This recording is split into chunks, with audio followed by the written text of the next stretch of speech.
com ele.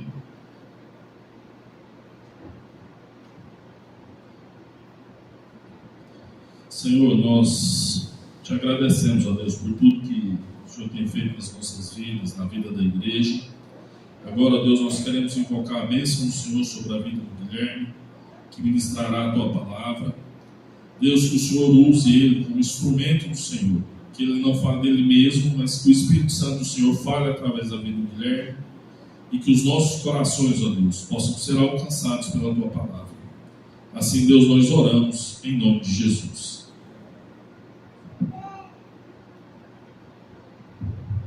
Som.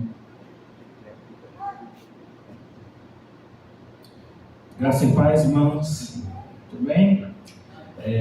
Prazer poder vir aqui novamente e dirigir aos irmãos. No último domingo, o pastor pregou sobre juízo final e quem escutou e prestou atenção, a determinada altura, o pastor comentou que o juízo final é uma coisa que nós não devemos temer, porque é uma coisa da qual nós devemos estar seguros, né? E ele enfatizou muito isso sobre a gente ter a segurança da nossa própria salvação, né? Não do outro, não de terceiros, mas a nossa própria segurança da salvação. E é baseado nesse tema que ele falou, e eu já estava pensando nisso há algum tempo, resolvi trazer aqui para os irmãos. O texto mais básico que a gente vai usar, não será o único, mas vai ser o mais básico, vai ser 2 Timóteo, capítulo 4, dos versículos 6 ao versículo 8. Vou estar projetando aqui a maioria dos versículos que eu vou comentar, mas se os irmãos quiserem ir acompanhando, isso é muito bom. 2 Timóteo, capítulo 4, versículos 6 a 8, é provavelmente a última carta que o apóstolo Paulo escreveu, né, foi endereçada ao seu pupilo Timóteo, e bem no final da carta ele já escreve assim: eu já estou sendo derramado como uma oferta de bebida, está próximo o tempo da minha partida. Combati o bom combate, terminei a corrida, guardei a fé. Agora me está reservada a coroa da justiça, que o Senhor, justo juiz, me dará naquele dia, e não somente a mim, mas também a todos que amam a sua vinda. Irmãos, dessa segurança que o pastor Renildo estava falando, essa confiança na própria salvação que ele estava se referindo, de você poder, diante dos seus momentos finais, dizer com essa certeza que me está reservada a coroa da justiça, que o Senhor vai me dar naquele dia. Essa pergunta, é possível ter segurança da própria salvação? Ela sempre foi muito feita ao longo da história da igreja. É uma questão muito debatida e se tornou extremamente relevante no contexto da Reforma Protestante, que é de onde nós evangélicos descendemos. No sentido de que o que se tinha antes de teologia, antes da Reforma Protestante, era uma visão extremamente contrária à ideia de que um cristão pudesse ter segurança da própria salvação. Nós podemos ver que ela foi ativamente desencorajada na igreja, pelo menos desde os tempos do Papa Gregório o Grande, lá no século VI, VII, depois de Cristo. No limiar da Idade Média, considerou a segurança da própria salvação basicamente impossível para o crente comum, inclusive indesejável, porque, segundo o Papa, ter segurança da própria salvação desligaria a ansiedade constante, que é a única atitude segura nessa vida.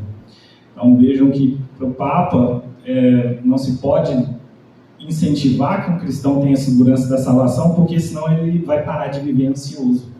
E o que ele queria então é que os crentes vivessem ansiosos por causa da sua salvação, e que isso é o único jeito de você conseguir chegar lá. Já no Concílio de Trento, que foi o grande movimento da Igreja Católica contra a Reforma Protestante, ali no século XVI, O Concílio de Trento teve uma série de documentos que foram produzidos contra aquelas doutrinas que os reformadores estavam colocando. Uma delas foi essa aqui, foi esse decreto: ninguém é capaz de saber com certeza de fé, sem possibilidade de erro da sua parte, que ele mesmo obteve a graça de Deus. Ou seja, ninguém consegue ter certeza de fé e sem possibilidade de estar errado, que ele mesmo obteve a graça de Deus. Ou seja, para a Igreja Católica, isso aqui é um documento já oficial da Igreja Católica, não é só um mero pronunciamento do Papa, isso é um documento oficial. Está dizendo que ninguém pode ter certeza de ter obtido a graça de Deus. E o teólogo católico romano, o cardeal Robert Bellarmine, também ali do século XVI, um dos mais importantes e mais respeitados dentro da Igreja Católica, com isso que o Concílio de Trento declarou, ele pôde escrever com toda a autoridade da Igreja de Roma que a principal heresia dos protestantes é que os santos podem alcançar certa certeza de seu gracioso e perdoado estado diante de Deus. Segundo ele, esse foi o erro primário, essa foi a heresia número 1 da Reforma Protestante, dizer que um crente pode ter certeza da própria salvação. Então a gente vê que essa pergunta, é possível ter segurança da própria salvação? Enfrentou uma batalha no que tange a resposta dela. Mas o que a gente percebe quando a gente vai para a Escritura? O que a gente percebe quando a gente vai para a nossa regra de fé e prática? A gente pode ver que o apóstolo Paulo, ele demonstra que ele tem a segurança da própria salvação. De novo, o trecho lá de 2 Timóteo, né? Ele fala que já estou sendo derramado como oferta de bebida, ou seja, eu já estou pronto a ser oferecido como sacrifício. Está próximo o tempo da minha partida, ou seja, daqui a bem pouco eu vou morrer. Combati o bom combate, terminei a corrida, guardei a fé. Aqui já tem uma demonstração não somente de uma expectativa positiva, não somente de um desejo de que tudo dê certo, mas de uma confiança muito bem solidificada. Tanto é que ele pode falar que me está reservada a coroa da justiça, que o Senhor, justo juiz, me dará naquele dia. Ele pode dizer com essa confiança que ele vai conseguir a salvação, que ele vai entrar no gozo do seu Senhor, que ele vai encontrar o Senhor a partir do momento que ele morrer. E ele diz que não somente a mim, mas também a todos que amam a sua vinda. Aqui ele parece querer compartilhar nos seus últimos momentos que aquela confiança que ele estava tendo para ir morrer é uma confiança que todos os outros crentes poderiam ter caso eles viessem a morrer. E a verdade é que eles vão morrer em larga escala diante do Império Romano, que vai começar uma grande perseguição contra a igreja, mandando o crente para o Coliseu para ser comido pelos romanos, usando crente de lâmpada nas ruas, botando fogo neles. E é esse tipo de confiança que Paulo quer dar para a igreja. Da mesma forma como eu estou confiante, como eu estou seguro da minha salvação, vocês também podem ter, quando vocês estiverem na mesma situação de prestes a morrer que eu estou. Mas aí vem a pergunta: será que essa segurança é uma exclusividade? É uma coisa que foi dada só para o apóstolo Paulo? Ou para alguma pessoa especial? Ou ela está disponível a todo crente? A Igreja Católica vai fazer um adendo nessas questões sobre não poder ter segurança, vai dizer que alguém pode ter uma revelação especial que vai ser salvo. E aí é isso que eles usam para explicar no caso de Paulo. E que isso não está disponível a todo crente comum. Será? Vamos fazer um giro pela Bíblia? Olha lá. Os fiéis do Antigo Testamento já tinham segurança da sua própria salvação. Quando a gente vê o livro de Jó, o pastor também pregou sobre ele recentemente, capítulo 19, versículos 25 a 27, Jó fala que sabe que o seu Redentor vive. Eu sei que o meu Redentor vive e que no fim se levantará sobre a terra. E depois que o meu corpo estiver destruído e sem carne, verei a Deus. Ele está expressando aqui uma plena certeza, uma plena confiança que depois que ele morrer, depois que o corpo estiver destruído e sem carne, ele vai ver a Deus. E aí você pode dizer: mas todo mundo vai ver a Deus depois que morrer. Pode ser tanto para ser salvo quanto para ser condenado. Todo mundo vai ver a Deus. Será que é isso que Jó está querendo dizer? Não. Ele fala, eu verei com os meus próprios olhos, eu mesmo, e não outro, como anseia no meu peito o coração. Então aqui ele está demonstrando que ele vai ver a Deus de forma graciosa. Ele vai ver a Deus de forma que Deus vai entrar finalmente na paz completa com ele. Não é simplesmente uma expectativa de, todo mundo vai ver Deus. Quando ele fala que anseia no meu peito o coração, ele está querendo dizer que ele tem certeza que aquele vai ser um momento de extrema felicidade, de extrema alegria para ele, que Deus vai finalmente recebê-los nos seus braços. Então, os fiéis do Antigo Testamento já tinham essa segurança da própria salvação. Depois, a segurança da salvação é uma esperança profética. Os profetas de Israel, eles tinham que lidar com uma situação muito paradoxal, porque eles profetizavam principalmente numa época que parecia que as promessas de Deus não tinham dado certo. Parecia que as promessas de Deus tinham se esvaziado, porque o povo de Israel estava sendo invadido por outros povos. E, nesse sentido, o israelita ele tinha uma insegurança com relação à promessa que Deus tinha feito com os patriarcas, com Abraão, com Isaac, com Jacó. E aí os profetas, ao mesmo tempo que eles denunciam por que o povo está sendo expulso da terra, por que o povo está sofrendo aquilo que está sofrendo, eles também remetem para um momento que vai chegar em que todos aqueles que são de Deus poderão ter segurança da sua própria salvação. Lá em Isaías, capítulo 26, versículo 3, ele diz, ou seja, falando com Deus, tu guardarás em perfeita paz aquele cujo propósito está firme, porque em ti confia. Deus vai guardar em perfeita paz, em perfeita tranquilidade, em perfeita confiança, em perfeita segurança, aquele cujo propósito, qual propósito? O propósito de ser salvo, está firme. Por quê? Porque ele confia em ti, porque ele confia em Deus. Então, se você confia em Deus, Deus vai te guardar em perfeita paz. Claro, Isaías está projetando isso para um momento futuro, que é quando a revelação da salvação vem de forma mais plena em Jesus Cristo. E lá no capítulo 32, olha só, versículo 17, mesmo Isaías diz que o fruto da justiça, aqui antecipando a justiça de Cristo, antecipando aquilo que Cristo vai vir fazer, será o quê? Paz. O resultado da justiça será tranquilidade e confiança para sempre.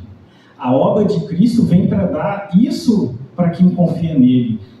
Paz, tranquilidade, confiança para sempre. Poder descansar no Senhor a respeito da sua própria salvação. Então a gente viu que é uma coisa que os fiéis do Antigo Testamento já tinham e é uma coisa que já é prometida com relação à obra de Cristo nos profetas do Antigo Testamento também.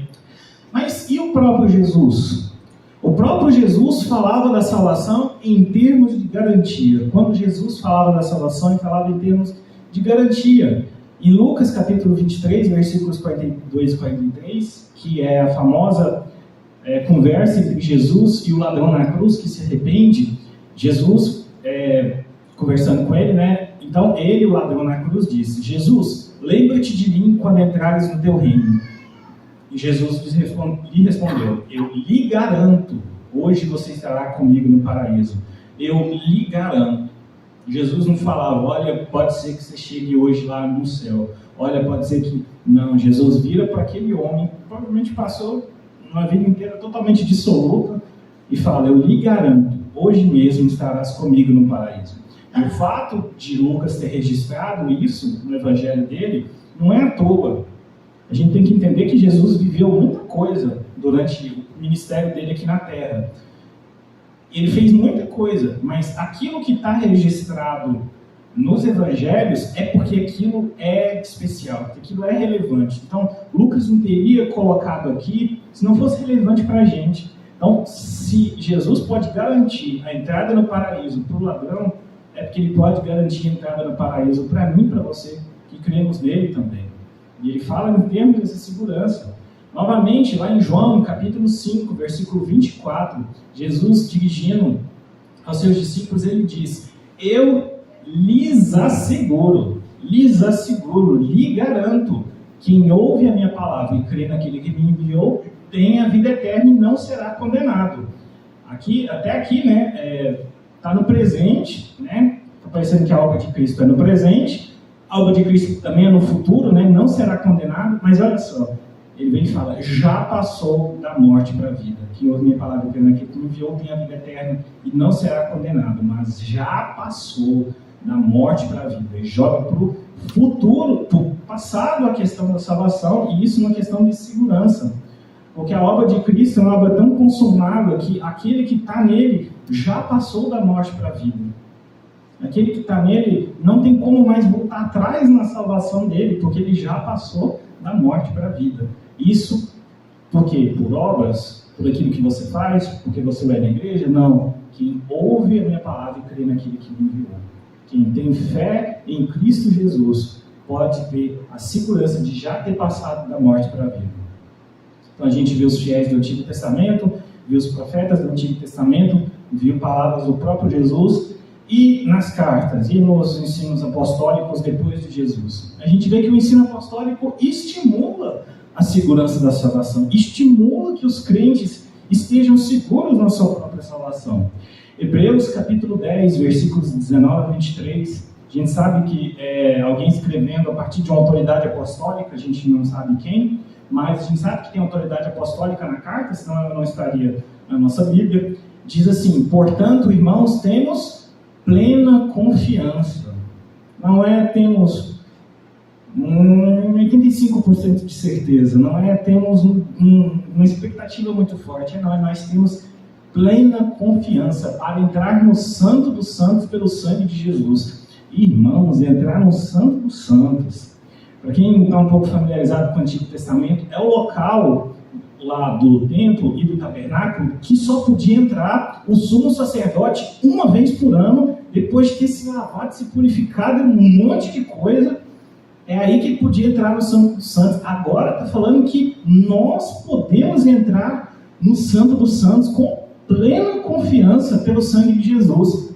Tem uma lenda, não sei o quanto que isso é verdade, mas que reflete muito o medo que o próprio sumo sacerdote tinha de entrar no Santo dos Santos, porque se você não entrasse no Santo dos Santos do jeitinho certinho, você ia morrer, ia ser fulminado ali naquela hora. Então tem uma lenda que dizem que o sumo sacerdote, na hora que ele entrava nesse espaço do templo, no Santo dos Santos, ele entrava com uma cordinha, amarrava no tornozelo e colocava do lado de fora.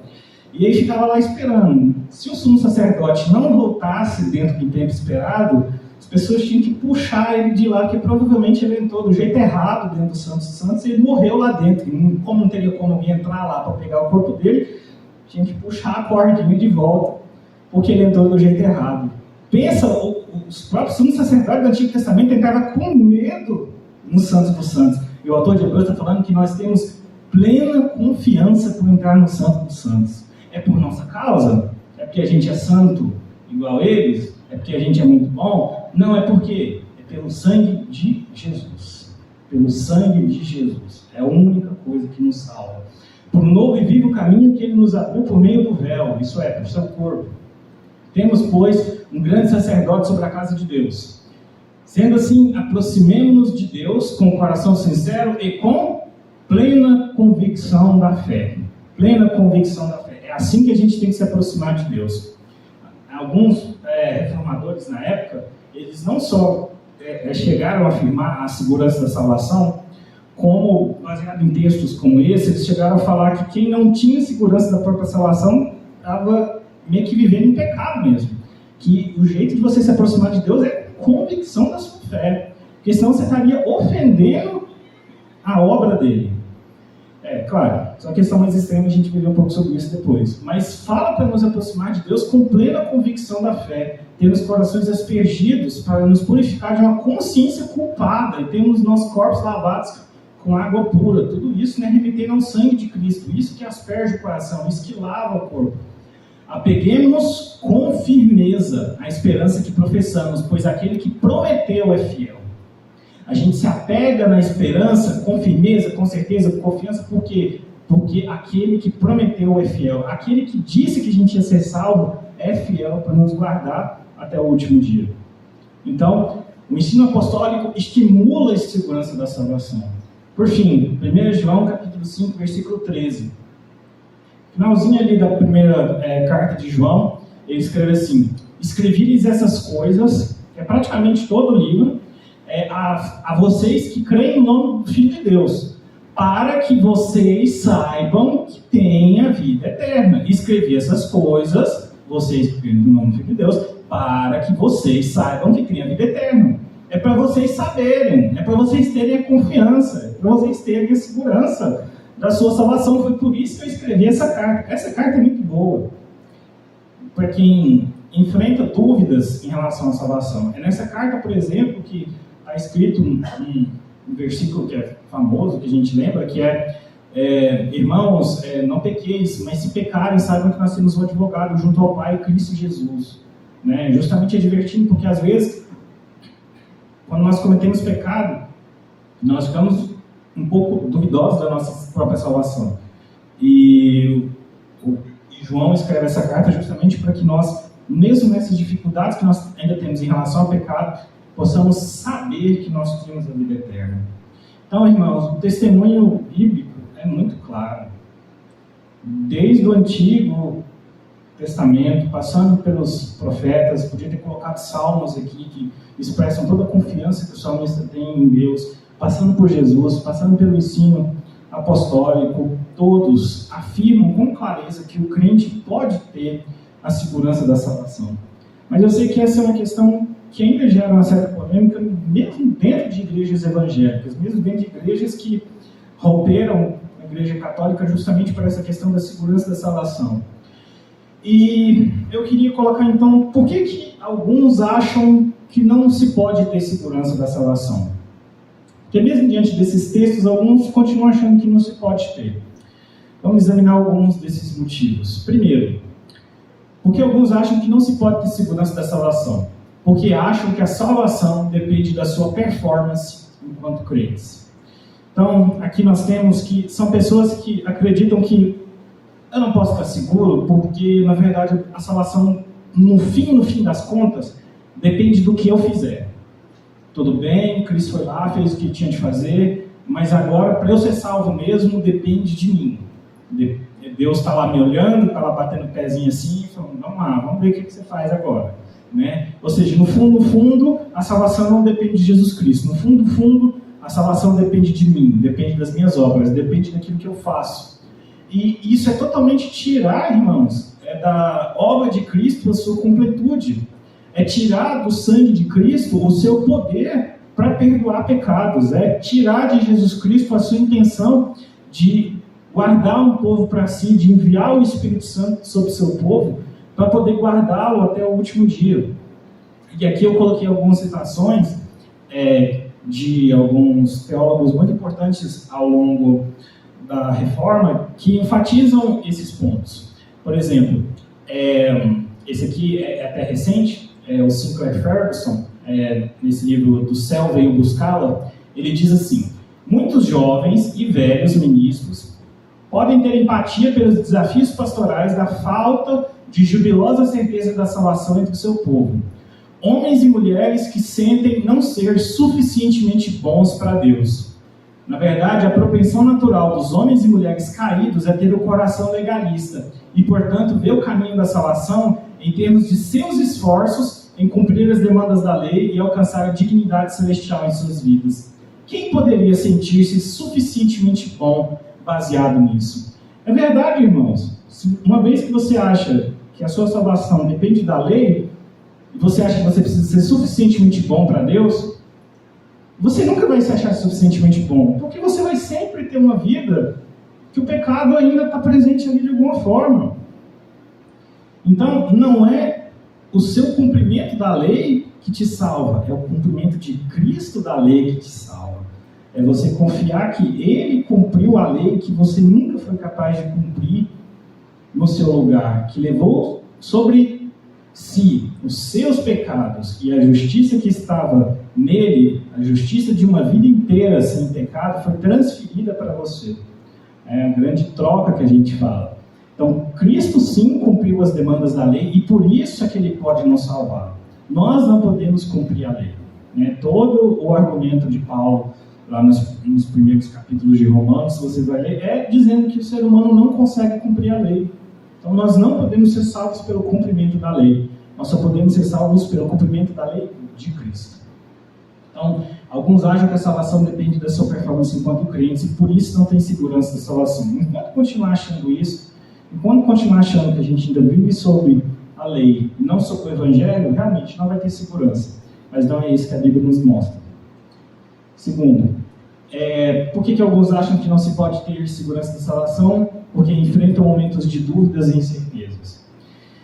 Então, o fato teve um dia que eu estava realmente muito seguro da minha salvação. Teve um dia que eu realmente estava me sentindo bem crente. Nesse dia eu estava seguro. Aí a vida veio, os problemas vieram, as coisas aconteceram e eu cometi alguns pecados. E aí, nesse dia que eu cometi os pecados, eu não consegui mais ter segurança da minha salvação. Então, eu pensei comigo mesmo, então não tem como ter segurança. Porque se num dia eu estou seguro, no outro dia eu não estou, então acho que não tem como ter mesmo. Então, é melhor viver como se não tivesse segurança para eu não me decepcionar. E isso não é verdade.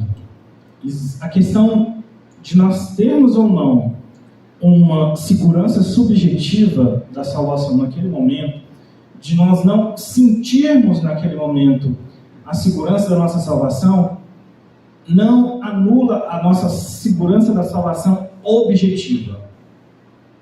O que eu quero dizer com isso? Se a salvação não depende do que eu faço, não depende dos meus méritos, não depende do meu cumprimento à lei, mas depende de Cristo, essa é a minha segurança da salvação objetiva. Mas é claro, a gente passa por momentos de dúvida, passa por momentos de incerteza, em que isso abala a nossa segurança subjetiva. Mas não tem como isso abalar a nossa segurança objetiva, porque não depende de nós. Então, nesses momentos que a nossa segurança subjetiva e a nossa segurança objetiva estão em conflito, é um momento que a gente precisa de uma autoanálise, é um momento que talvez a gente precisa orar mais, buscar mais o Senhor, ler mais a palavra, buscar auxílio do pastor, buscar auxílio dos irmãos, né? Nesses momentos que a certeza da salvação está em baixa, é momentos que a gente tem para reavaliar a nossa vida com Deus. E nesse sentido, veja só até o que Calvino falou nas suas Institutas da Religião Cristã, né, o livro mais importante que ele escreveu. Embora ensinemos que a fé deve ser certa e segura, não imaginamos uma certeza que jamais possa ser atingida por alguma dúvida, nem uma segurança que não possa ser atingida por alguma inquietude, senão que, antes, dizemos que os fiéis têm perpétuo conflito com a sua própria desconfiança. Tão longe está de que coloquemos sua consciência em algum plácido repouso, o qual não seja absolutamente importunado por nenhuma perturbação. Aquele que, de verdade, lutando contra a fraqueza pessoal em suas ansiedades, insiste com a fé, em larga medida já é vencedor. Aquele que, apesar das ansiedades, apesar da sua fraqueza, apesar de ter aqueles momentos que fala, olha, hoje eu acho que eu não sou crente, mas você persiste na fé, você persiste buscando novamente aquela certeza que um dia você teve, aqui Calvino vai dizer que já é o vencedor, porque continua buscando aquela certeza. E como eu vou falar mais para frente, a busca dessa certeza nos leva a uma vida de mais santidade, nos leva a uma vida de querer buscar mais ao Senhor. Porque nós não queremos, nós não admitimos, uma vez que nós somos salvos, ter a nossa segurança da salvação abalada. Nós queremos retornar para aquele momento, para aquele... as pessoas falam muito, né, daquele lugar em Deus, aquele lugar no Espírito, que a gente se sente seguro, a gente quer voltar para lá. E a gente só consegue voltar para lá realmente quando nós conseguimos apaziguar a nossa consciência. E tudo isso que nós fazemos, orar, ler a Bíblia, né, conversar com o pastor, conversar com o irmão, isso nos ajuda a trazer de volta a certeza.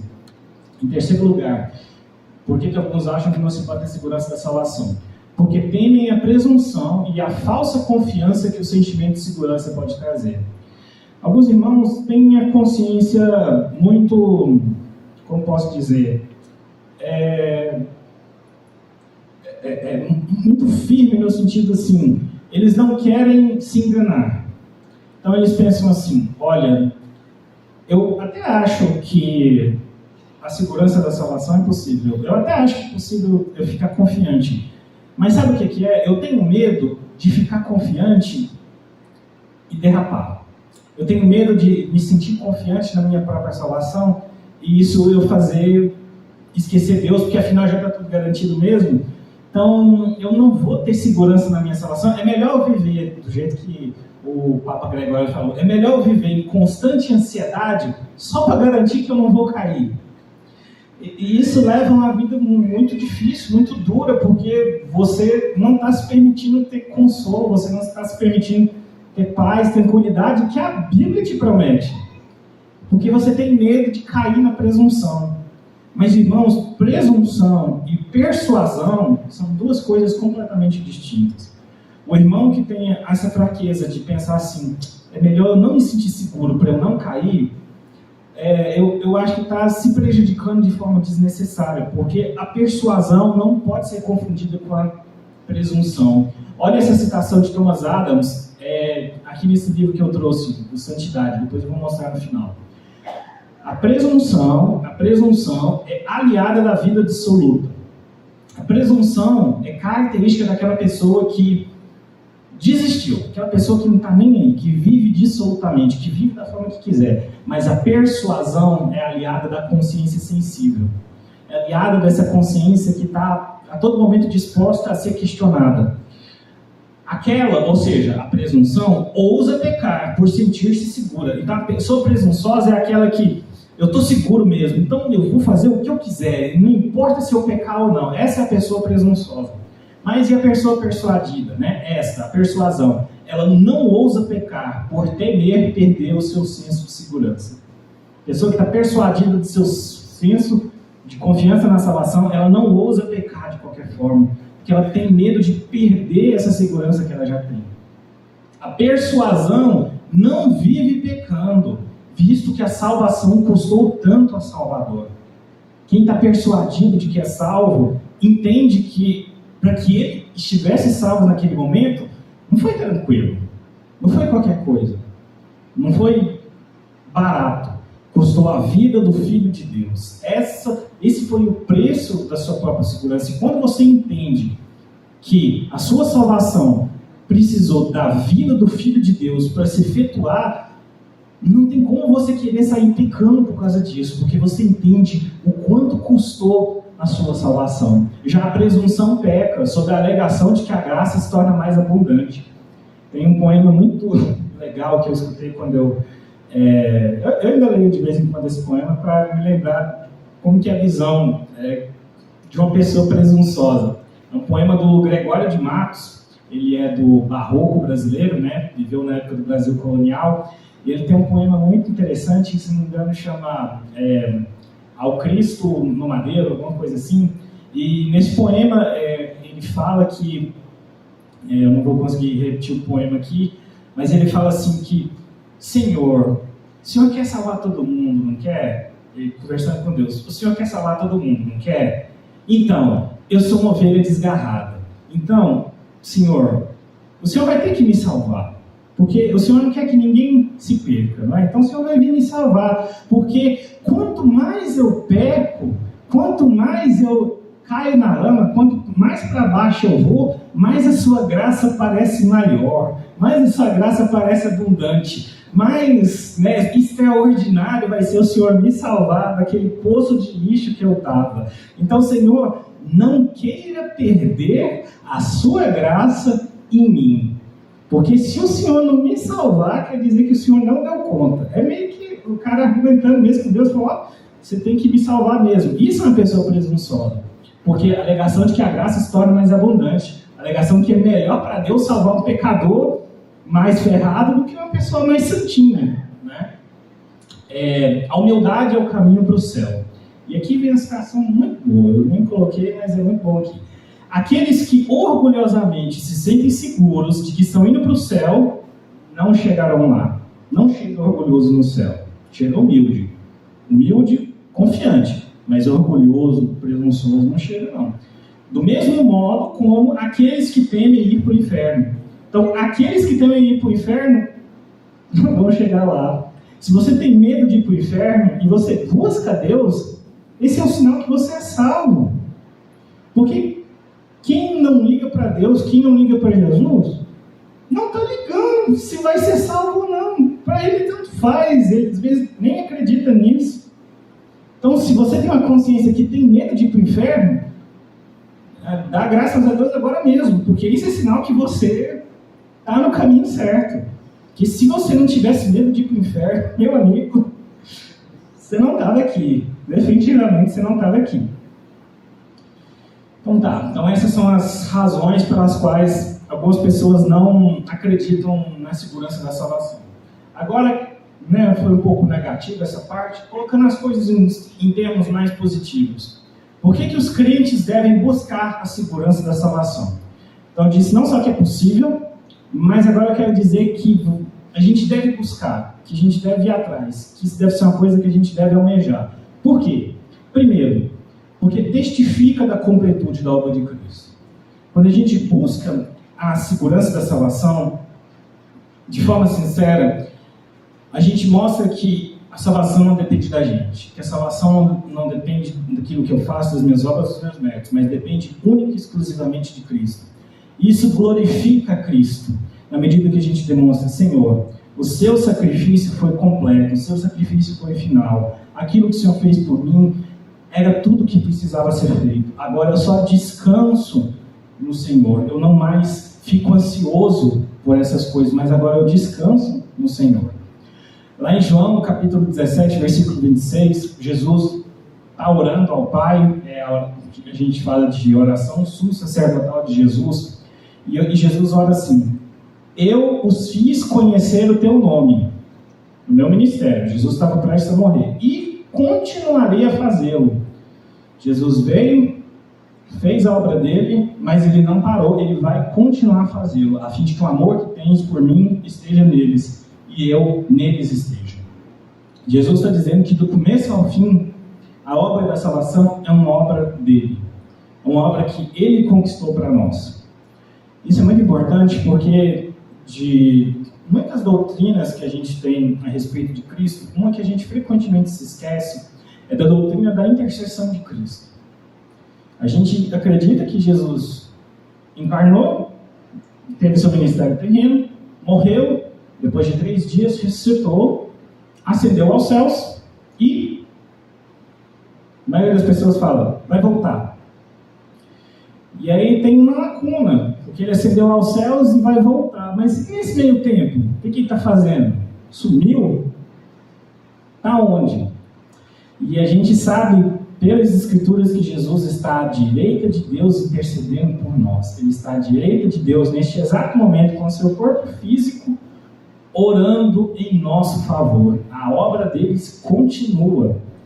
Ele aí, agora que ele finalizou a obra, ele está aplicando a obra em nós. É por isso que ele vai continuar a fazê-lo. E um dia ele vai voltar. Né? Essa é uma das doutrinas que eu acho que é mais negligenciada, que é da intercessão real de Cristo em nosso favor à direita de Deus. Em Filipenses capítulo 1, versículo 6, o apóstolo Paulo também pode com confiança dizer que estou convencido de que aquele que começou a boa obra em vós vai completá-la até o dia de Cristo Jesus. Aqui Paulo, mais provável é que esteja fazendo uma referência ao Espírito Santo. Paulo, nas suas cartas, vai deixar muito claro que quem convence o ser humano de que ele é pecador, de que se ele não se arrepender dos seus pecados, ele vai para o inferno, e de que o único caminho para ele ser salvo é Jesus Cristo, quem faz tudo isso é o Espírito Santo. Então, quem começa a boa obra, quem começa, tudo, não é a gente. Não é a gente quando a gente vem aqui e levanta a mão lá, agora começou. Não, começa quando você, no banco, ouvindo o Evangelho ser pregado, o Espírito Santo te convence no seu coração. Aí é que a obra começou. E aquele que começou a obra em vocês vai completá-la até o dia de Cristo Jesus. O Espírito Santo não vem e desce em você e a qualquer momento ele pode ir embora porque você não está colaborando, mas o Espírito Santo vai completar a obra em você, porque Cristo está intercedendo por você junto ao Pai.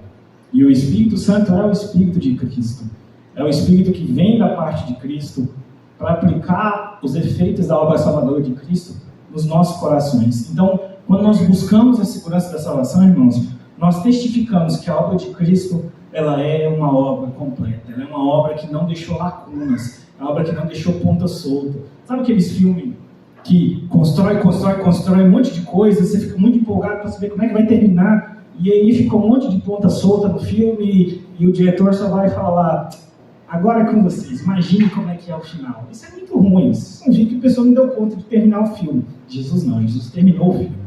Ele mostra como é que isso termina. Segundo, porque os crentes devem buscar a segurança da salvação, porque nos liberta do medo e nos dá ousadia para pregar o Evangelho de Cristo. Irmãos, o que tem de crente que não se engaja na obra de Cristo, que não se engaja na igreja, que não faz nada para Deus, é só esquenta banco, e aí você vai falar: por que você não faz nada? Não, porque sabe, eu nem sei se eu sou crente mesmo. E a pessoa tem essa consciência ferida no sentido que: como assim eu vou cantar sendo que eu não sei nem se eu estou salvo ainda? Como assim eu vou evangelizar uma pessoa, falar para abandonar os pecados dela, se eu ainda luto com esse pecado aqui? Como é que eu vou fazer isso? Então é melhor ficar aqui e tal, tentando conseguir pelo menos o meu, e aí, se um dia Deus me quiser, eu vou e ajudo os outros. Não! Está vendo tanto que não ter segurança da salvação funciona como um obstáculo para que você faça algo para a obra de Deus, porque você fica com medo de nem salvo ser, né? E fazendo preparando esse sermão aqui, todos os grandes pregadores e grandes pastores que falam sobre esse tema falam: olha, eu também enfrento às vezes dúvidas, às vezes eu tenho um momento de baixo também, né? E já pensou se esses pregadores eles deixassem de ir para o ministério por causa dessas dúvidas? Já pensou se o pastor Renildo deixasse o ministério por causa disso? Sabe? Então, assim, o fato da gente ter segurança da salvação, uma vez que a gente sabe: não, estou seguro em Cristo, permite que a gente vá e pregue o Evangelho a toda criatura, e viva para Deus, e contribua na igreja, e seja ativo. Paulo, olha só o que ele diz lá em Filipenses capítulo 1, versículo 21, porque para mim o viver é Cristo e morrer é lucro. Se para você o morrer é lucro, você pode viver para Cristo. Se para você a sua salvação está garantida, você pode viver a sua vida para Cristo. Então, longe do fato dos católicos falar: não, mas se você falar que os crentes podem ficar seguros, eles vão dispersar, porque já está seguro mesmo. Não, a segurança da salvação é o nosso motor para poder viver a obra de Deus, para fazer a obra de Deus, para não ficar escarafunchado, pensando: mas será que eu sou salvo mesmo? Nem isso eu tenho certeza, como é que eu vou fazer isso e tal? Então, mais um motivo pelo qual os crentes devem buscar a segurança da salvação, porque nos liberta do medo e nos dá ousadia de pregar o Evangelho de Cristo. Terceiro e último, porque os crentes devem buscar a segurança da salvação?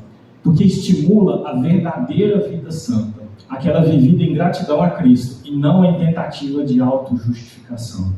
Irmãos, quem não tem segurança da salvação porque acha que, bom, mas e as minhas obras, né? Eu preciso fazer alguma coisa, né? Então eu preciso me autojustificar. Vocês falam: não, eu mereço ser salvo mesmo aqui, eu fiz as coisas certas.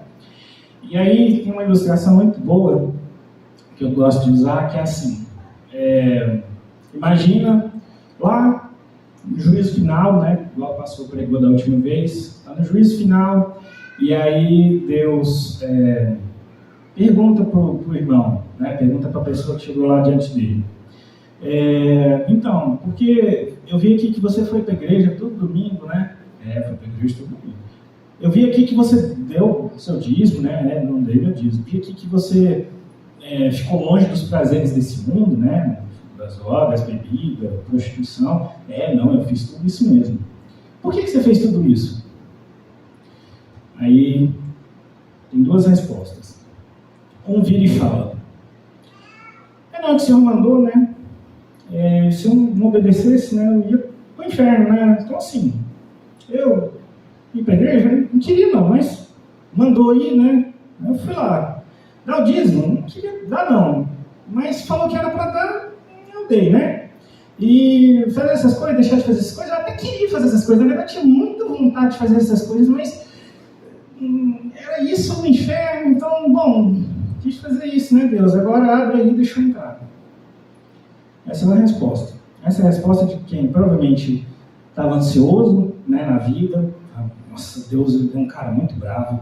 Melhor estar aqui na igreja, melhor dar meu dízimo, melhor ficar longe dessas coisas, porque só que eu chegar lá ele vai e tem que me deixar entrar. Esse, para nós aqui que estamos na igreja, ele aparentemente viveu uma vida santa. Ele aparentemente viveu uma vida muito boa, na igreja, no dízimo, etc. E aí chega o outro. E Deus faz a mesma pergunta. Por que tal? Você vai na igreja, no dízimo, viveu longe dos prazeres?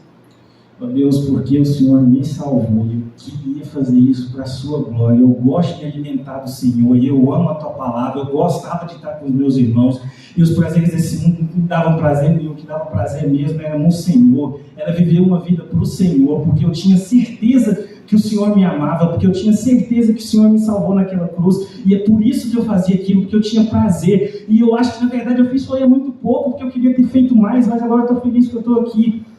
Entendeu o que é a diferença entre você fazer alguma coisa para Deus porque você está grato e você fazer alguma coisa para Deus porque você acha que precisa, por autojustificação? Essa é a verdadeira santidade. Verdadeira santidade não é o exterior, não é aquilo que a gente faz para os outros ver, ou achando que Deus vê, mas é aquilo que está no nosso interior, é a nossa gratidão em vista daquilo que Cristo já fez para nós. Por fim, aqui nesse livro Santidade, esse livro é muito bom, né? Ele vai falar da santidade, né? Ele é um pastor puritano da Inglaterra, se não me engano isso aqui é século 17, 18. Ele vai falar sobre como os crentes naquela época estavam vivendo vidas longe da santidade, e ele tem vários capítulos sobre isso, mas ele também tem capítulos sobre a segurança da salvação. E muita coisa que eu tirei para esse estudo veio desse livro aqui. Eu li bastante esse livro, está tudo marcado aqui, é muito bom esse livro. Recomendo demais, se quiser aprofundar mais nesse assunto, em outros. E lá ele tem essa citação desse outro pastor puritano aqui, que diz assim: quem sente maior obrigação e motivação de prestar uma obediência voluntária? O filho que conhece o seu parentesco e sabe que seu pai o ama, ou o servo que tem grandes motivos para duvidar que é querido? O medo é um princípio muito fraco e impotente quando contrastado com o amor. Os terrores talvez façam acordar, mas o amor vivifica. Os terrores podem quase persuadir, mas o amor mais que persuade. Quando ele coloca isso aqui sobre o filho que conhece o seu parentesco, né? O filho que sabe, o crente que sabe que é filho de Deus e que filiação não se volta atrás. Não tem como um pai desfazer a sua paternidade do filho. Ele gerou o filho, ele é filho dele, não tem o que ele faz. Ele pode deserdar, ele pode mandar embora, mas para sempre vai ser filho dele. Então, filho que conhece o seu parentesco, que sabe que seu pai o ama, ou servo que tem grandes motivos para duvidar que é querido. Ou seja, aquele crente que, eu não sei se Deus vai me aceitar, né? Então, melhor andar bem na linha aqui, bem na reta. E isso me lembra muito disso aqui. Felizmente a projeção não ficou tão boa. Essa aqui era o pano de fundo de todos os outros slides. Deu para ver um pouquinho aqui, né? Esse aqui é o Filho Pródigo, de Rembrandt. E o pastor gosta muito de usar essa parábola aqui nos sermões dele. E aqui é muito claro. O crente que sabe que tem o favor do Pai, que descansa na segurança dos braços do Pai, estão totalmente protegendo ele. Aqui ele está prestes a ser colocado uma capa, está prestes a receber um anel, né? Quando tudo que ele queria era só ser um servo, mas o Pai vem e está de braços abertos e abraça este filho as roupas toda feia, toda suja, comeu comida de porco, está careca, né? Isso aqui é o que o crente sente quando ele sabe que foi salvo por Cristo. Ele estava desse jeito, mas Cristo veio e o abraçou, Cristo veio, né, e o colocou nos seus braços, em comparação com aquele que acha que o Pai é um senhor muito severo, é aquele que está lá de olho, com um chicote na mão, prestes a bater nele se ele sair disso aqui da linha. E por isso é que o filho mais velho ele fala: olha, eu fiz tudo isso por você, você nem me deu um cabrito para eu comer, né? Esse aqui que olha com desdém para aquele que foi resgatado pelo Pai e que acha que ele é muito cheio de méritos para ser salvo por Cristo. Quem você acha que tem confiança? Esse cara aqui ou esse cara aqui? Quem você acha que tem certeza que tem o amor do Pai? Esse aqui que vem de joelhos e reconhece quanto precisa do perdão, quanto precisa da salvação e da graça? Ou esse aqui que olha de cima para baixo, que olha de cima para baixo para os outros e não tem segurança nenhuma se um dia o Pai vai dar alguma coisa para ele, né? Então, esse tema ele divide muitas igrejas, na verdade. Algumas igrejas ainda têm, até evangélicas, a ideia de que se você pregar a segurança da salvação na sua igreja, os crentes vão se desviar, que agora está tudo garantido mesmo, mas eu acho que não. Eu acho que a gente não precisa ficar fazendo coisas que a Bíblia diz contra a gente fazer, e a gente precisa fazer aquilo que a Bíblia nos estimula a fazer. E é da minha firme convicção, pelos textos que eu mostrei aqui, que a Bíblia estimula a gente a ter a segurança da salvação em Cristo. Em Cristo, não em nós. Amém? Vamos orar. Senhor Deus, nós te agradecemos, Senhor, porque o Senhor tem sido tão bom para conosco. Porque em todos os momentos da nossa vida, Senhor, nós podemos perceber que nenhuma daquelas coisas de que nós desfrutamos, que nós nos regozijamos, nós merecíamos. Mas tudo veio da graça do Senhor. Que tudo veio, Senhor, da Tua boa mão. Que tudo veio, Senhor, porque o Senhor nos ama como filhos. Porque o Senhor olha, Senhor, primeiro para o Seu Filho. E vê no Seu Filho, Senhor, a perfeita justiça sendo cumprida.